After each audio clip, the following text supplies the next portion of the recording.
just going to show you guys a video of how to install ceiling speakers in drop ceiling tile, because there's not a lot of information out there. So a typical 70 volt ceiling speaker, and it's got a 12-inch front plate. As you can see, the mounting holes are there. So if you were to put that in a ceiling tile, it would just rip it to pieces. So what we've done is we've cut quite a few boards that are just a little bit smaller than the ceiling tile, and which we've already put in about 20 of these, I believe. But you cut it just a little bit smaller, and then you go ahead and cut your hole out, and then you can pick up these guys from Parts Express, many other places, and they end up having blades that you can adjust to whatever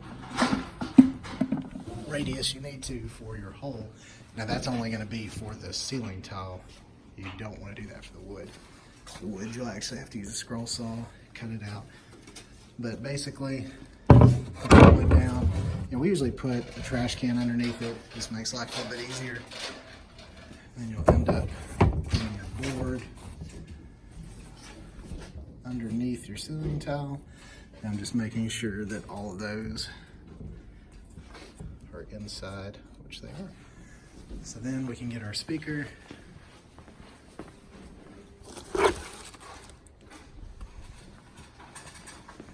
And we just measured, made a hole right in the, or a mark right in the center, used a compass on the wood to make sure that we got it where it needed to be.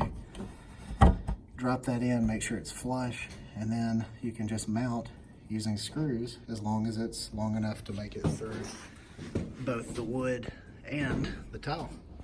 But that's about it. And then the pressure is, here's one that's already mounted. The pressure is going to be sitting, and the speaker pressure is going to be basically pulling on the wood. And that was 3/8 wood that we used. And really easy. We've already got an entire hallway all the way down there, and we're putting in about 48 of these. So not bad at all.